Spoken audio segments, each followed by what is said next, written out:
Hello friends. अभी मैं start करूँगी RM SSB 2 अगस्त क्वेश्चंस 22 से लेकर 30 तक। 2 अगस्त को ये पेपर हुआ था। तो क्वेश्चंस हैं। Question number 22 says what is called a study dealing with quantitative information involving collection analysis presentation by interpretation of data. Basically ये क्या कह रहा है कि स्टडी जो भी डील करती है क्वांटिटेटिव इंफॉर्मेशन के साथ, जिसमें हम कलेक्ट करते हैं काफ़ी सारी इंफॉर्मेशन, एनालाइज करते हैं, कंपेयर करते हैं एक दूसरे इंफॉर्मेशन को एक दूसरे से, और हम प्रेजेंट करते हैं इंफॉर्मेशन को। प्रेजेंटेशन जो है वो काफ़ी फॉर्म्स में होता है, जैसे कि हमारे पाई चार्ट्स में होती है, बार चार्ट्स में होती है, राइट। बार चार्ट में हम इंफॉर्मेशन को प्रेजेंट करेंगे, ठीक है। पाई चार्ट में करते हैं, है ना, लाइन में करते हैं, हिस्टोग्राम में करते हैं, स्कैटर इन्फॉर्मेशन शो करते हैं, ठीक है। स्पाइडर एंड रडार भी करते हैं, ओके। बबल चार्ट्स भी करते हैं। तो बेसिकली इन्फॉर्मेशन इतने सारे फॉर्म्स में होती है। तो इस स्टडी को क्या कहा जाता है? इस स्टडी को कहा जाता है statistics, okay. Question number 22, which of the following is not a part of academic library committee. Academic library committee एक कमेटी है जो सारे डिसीजंस लेती है। जो डिसीजंस लेंगे डेफिनेटली वो इंटीरियर जो भी ऑर्गेनाइजेशन के अंदर के लोग होंगे वही लेंगे डिसीजंस, और interior people will take the decisions, right. तो ये बेसिकली एकेडमिक लाइब्रेरी कमेटी कौन होगी? लाइब्रेरियंस होंगे, टीचर्स होंगे, और फाइनेंस ऑफिसर होगा। इंटीरियर पीपल होंगे ऑफिस के, बट बुक वेंडर नहीं होगा, राइट। तो not a part of academic library पूछा है, एकेडमिक लाइब्रेरी कमेटी पूछा है, तो book vendor, okay, correct answer. Now comes question number 24, what CDP stands with reference to library. CDP क्या होता है with reference to library? CDP का full form क्या हुआ? Collection development policy, okay.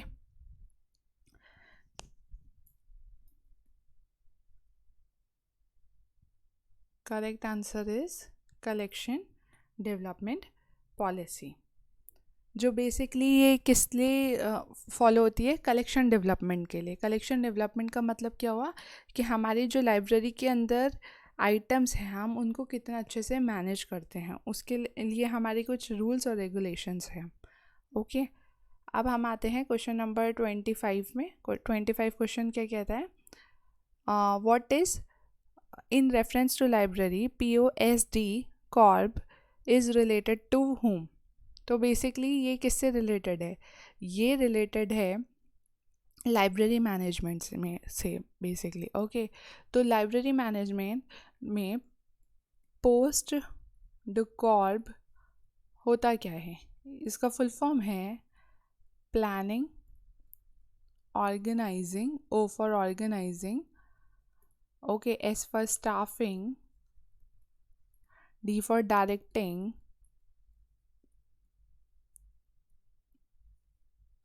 C for coordinating, R for reporting, and B for budgeting। ये basically किसने दिया था? ये दिया था 1935 में। किसने दिया था? गुलिक एंड ओरविक ने, ओके। 7 डिविजन्स हैं, तो किस में आता है? ये आता है लाइब्रेरी मैनेजमेंट में। So correct answer is option 3, library management. Now we come to question number 26. In library, an estimate of revenue and expenditure for specified period is known as। Library के अंदर रेवेन्यू कितना हमको generate होगा, क्या हम spend करेंगे library में, इसको क्या कहा जाता है? इसको कहा जाता है लाइब्रेरी मैनेजमेंट।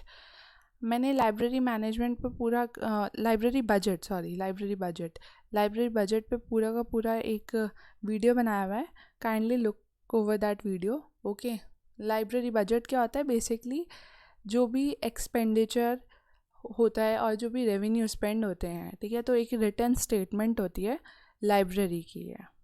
ओके, तो लाइब्रेरी का पूरा इंफ्रास्ट्रक्चर, उसकी सैलरीज, स्टाफ की सैलरीज, फर्नीचर, क्या बुक्स, सीरीज़, पीरियोडिकल्स जो भी लाइब्रेरी में आएंगे वो सब इंफॉर्मेशन उस लाइब्रेरी बजट में होती है।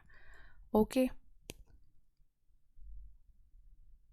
Now comes 27 question. What an employee feels when he completes work allotted to him within time and in a better way। इसको कहा जाता है कि एम्प्लॉय जब कंपनी में आता है और कंपनी में जो वो वर्क करता है और वो उससे सेटिस्फाइड होता है, तो उसको कहा जाता है जॉब सेटिस्फैक्शन। ओके,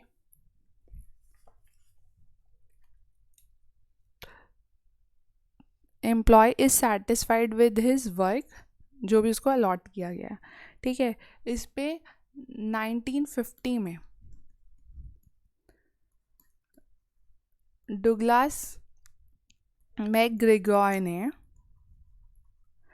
एक एक्स एंड वाई थ्योरी दिया था कि motivated employees and demotivated employees. X is motivated employees and X is demotivated employees and Y is motivated employees.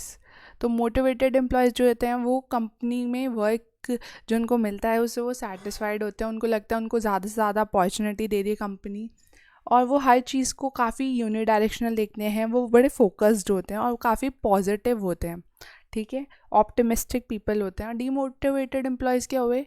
जो लोग मोटिवेटेड नहीं होते हैं उनके लिए हम कंपनी जो है कुछ ना कुछ हेल्प करने के लिए एडवाइसेस देती हैं और उनको सही डायरेक्शन में उनको वाई तरीके के जो एम्प्लॉयज़ हैं उनके जैसा बनाने की कोशिश करती है, राइट। तो डुगलास मैकग्रेगॉर की एक्स एंड वाई थ्योरी है इससे रिलेटेड। ओके, नाउ हम आते हैं क्वेश्चन नंबर 28 पे। Arrange following section of a library according to related material availability. Circulation, option A circulation, option B periodical, option C reference and option D is cataloguing. So इसमें correct answer है आपका option number 2। Okay, option number 2 में क्या है? Circulation. Circulation जैसे कि आपको पता है, सर्कुलेशन करने के लिए आपको चाहिए एक आइडेंटिटी कार्ड चाहिए, स्टूडेंट लाइब्रेरी कार्ड चाहिए, कंप्यूटर चाहिए। ओके, तो मतलब लाइक सेव करने के लिए इंफॉर्मेशन को। ओके, जैसे कोई चार्ज एंड डिस्चार्ज, इसमें ये भी यूज़ होता है वर्ड, राइट। तो बुक आई और बुक इशू हुई। Okay, book return and issue होना। पीरियोडिकल में क्या हुआ? पीरियोडिकल हो गया न्यूज़पेपर्स, मैगजीन्स, न्यूज़लेटर्स। रेफरेंस क्या हुआ? रेफरेंस हो गया आपके डिक्शनरीज, डायरेक्टरीज, इंसाइक्लोपीडियाज। और कैटलॉगिंग क्या हो गया? कैटलॉगिंग में आपका आ गया लाइब्रेरी कैटलॉग कार्ड हो गए, बुक पॉकेट्स हो गई और ड्यू डेट स्लिप्स हो गए। Okay, now we come to the question number 29th. Dr. S.R. Ranganathan was chairman of UGC University Grand Commission Library Committee in which year? He was the chairman of UGC in 1957. Okay, so the correct answer is 1957. अभी UGC के जो chairman हैं उनका नाम है professor DP Singh. D for Dhirendra Pal Singh.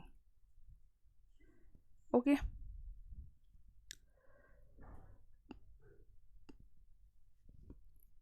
Delhi में ही है इसका हेडक्वार्टर। ओके, यूजीसी का। Now comes question number 30।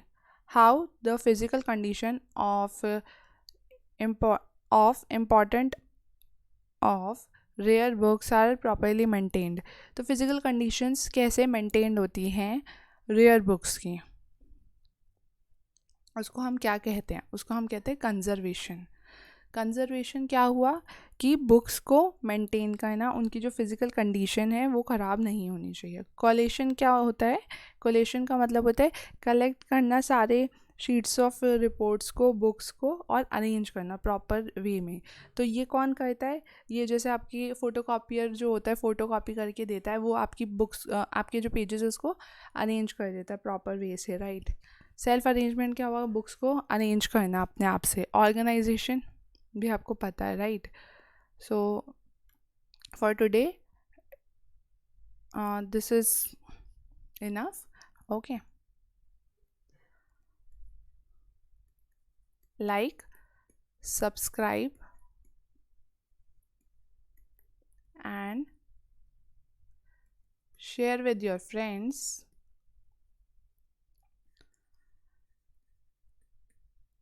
Brainy LIS videos. Thank you again.